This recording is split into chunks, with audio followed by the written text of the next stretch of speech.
see. Mike, Sacramento, California. You're in the Wilkow majority. Hello. Hey, Andrew.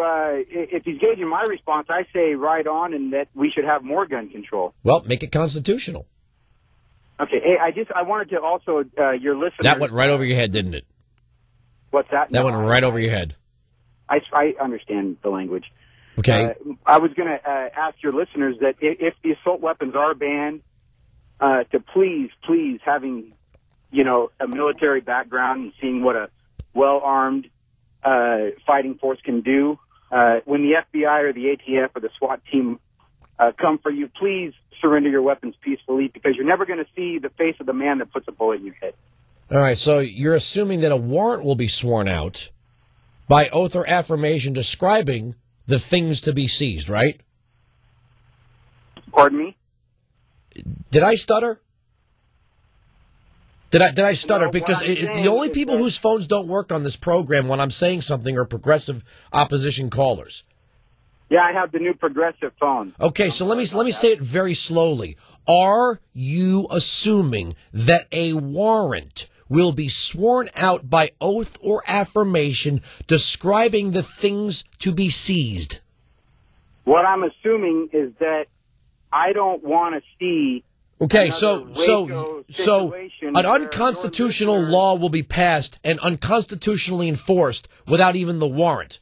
So you want us citizens to just lay down to this, is what you're saying? No, what I want you to do is not have some sort of armed insurrection. So if a president, if this is acceptable now in our society, we've jettisoned the Constitution. The next president, if it's a conservative, we can push for an executive order to outlaw abortion in all forms, at all stages, in every hospital and clinic in America, and enforce it the exact same way. Well, you can try to do whatever you want, but actually to not regulate the Second Amendment would be unconstitutional. Sir, it says shall not be infringed. That puts it back to the states. It says well regulated. Okay, make regular. Have you ever read the Militia Act of 1792? It means to make regular. To make regular is not an open-ended power of government to do whatever it wants. The Militia Act of 1792 expected men ages 18 to 40 available for militia service, being white and free, that's also mentioned, that they must provide themselves with proper ball and musket. To be regular with the Army. To be militia in 1792, your weapons had to be regular with the Army. I disagree with you that... well, I don't care if you disagree. I read the act. You haven't.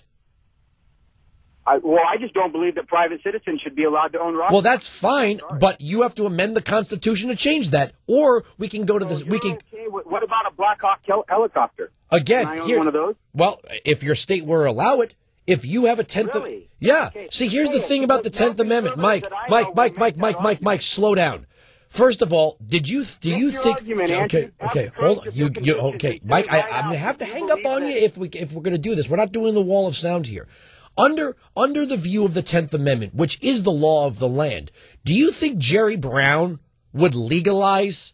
You think even in the most red state, any governor is going to propose that people are allowed to own mortars? Why not? Well, then you don't have to worry about it because you're in California. What do you mean? See, you can't load up a mortar in a car and drive it across state lines? Yeah, the cartels do it every day, but it's still contraband. See, the beauty of the 10th Amendment is, sir, that if you, the voting people of is it a Commonwealth or a Republic of California, you and the voting public in the Republic of California could legalize marijuana. You could legalize gay marriage. You can make illegal any firearm you want unless your California Constitution has a firearms protection, and it does. But you could augment your state constitution. I'm following the law, sir, and the mechanics of it. You would be able to create the republic of your choosing in the Union of States where we only come together for general welfare and common defense. I was talking am I wrong? Gentleman the other day am I wrong? About am I wrong? Control. Am I wrong? Pardon me? Am I wrong? Pardon me? You're wrong about a lot of things. No, I'm not wrong at all, sir. People to have the time or opportunity to refute. Well, because we're having two different conversations here. I'm talking about the actual rule of law. I am actually having a conversation about the actual rule of law, and you are babbling.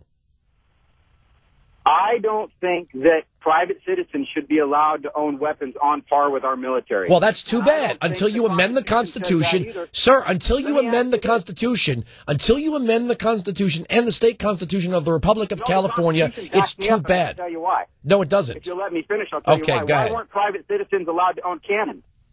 It said arms. It said arms, Isn't a sir. cannon an arm? Arms. Isn't a cannon an arm? No, it's artillery. Okay, but you believe it's artillery. It's artillery. Okay, So that attempt didn't work either. Listen, sir, you have a nice day in California. I'm sure it's sunny out there. 1-866-95-PATRIOT. We're right. They're wrong. That's the end of the story. The arguments on this radio program cannot be broken no matter how long you talk. Sirius XM Patriot.